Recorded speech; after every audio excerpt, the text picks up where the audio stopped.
Back off. Do you? I am Pyro. I am an alpha-level mutant.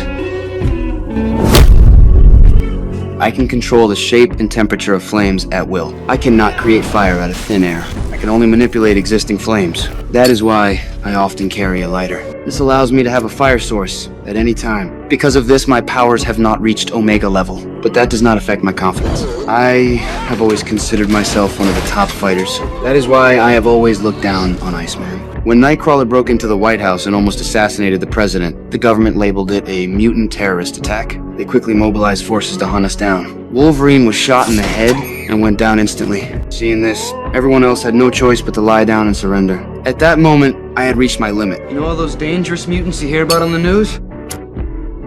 I'm the worst one. I flicked my lighter and ignited flames. I used my powers to attack with precision. Police on the scene were quickly taken down. Kitty Pryde, seeing my destructive power, grabbed my feet to weaken me, and the flames slowly went out. At Professor Charles Xavier's academy, I always felt like I was treated like a student, controlled and suppressed. The next time you feel like showing off, don't. The professor taught everyone to restrain their powers, but I wanted to release mine to prove myself. Magneto acknowledged my abilities.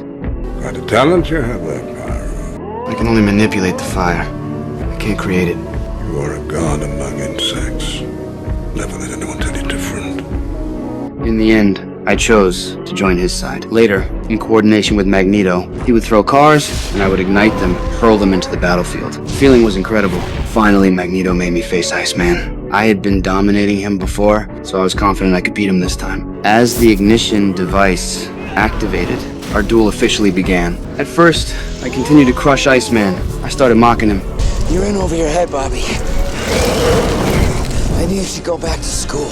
I was about to win when Iceman suddenly changed his form. He showed no fear of the flames, grabbed my hands, and slammed me into the ground. You never should have left. Some might compare me to Sunspot. I do not need to say it. I already know I cannot match him. He can absorb and store solar energy and use it to enhance his strength, speed, and endurance. Most importantly, it can exist in a flame form, creating and releasing fire by himself. He can even heat the surrounding air currents to fly. As for me, I initially could only create flames with a lighter and control them. I was just playing with fire. That guy can generate fire on his own and has so many additional skills. In front of him, I can only be the little brother.